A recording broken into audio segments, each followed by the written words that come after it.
नाज़रीन मुर्गी गवांढियां ने आ गई है ते कुकड़ी जिन्हों पंजाबी दे विच आखने हुण मेरा दिल है ते वाह अरसा दा मैं मुर्गी तो कदे पकड़ी नहीं है 20-25 साल हो गए मुर्गा अज इन्हें कोशिश करने पकड़ने नहीं तकने पकड़ा नहीं है कि नहीं पकड़ा नहीं कुदा पीछे हो जा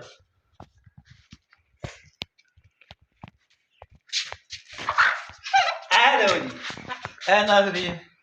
मुर्गी जेहड़ी पकड़ ली है माशाअल्लाह गवांढियां दी बड़े अरसे बाद जे तक 20-25 साल बाद ही अपने हथ जड़ा ना मुर्गी पकड़ी है तक सकने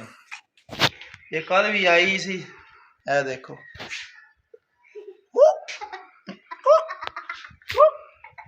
आ गई है ए नाज़रीन ये हुण चलने कोठे दा ते उथों छड्ड के आवांगे गवांढियां दे पासे ए देखो नाज़रीन और इन्हू जड़े ना डर है दे देगा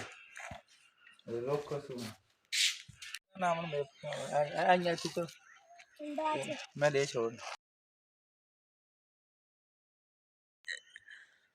नहीं गवांढियां ने मुर्गी है जी डेरा उन्होंने इत्थों आ गई है वो देखियो अपने कोठे तो टुर गई है और जूम करके तुहानू दसने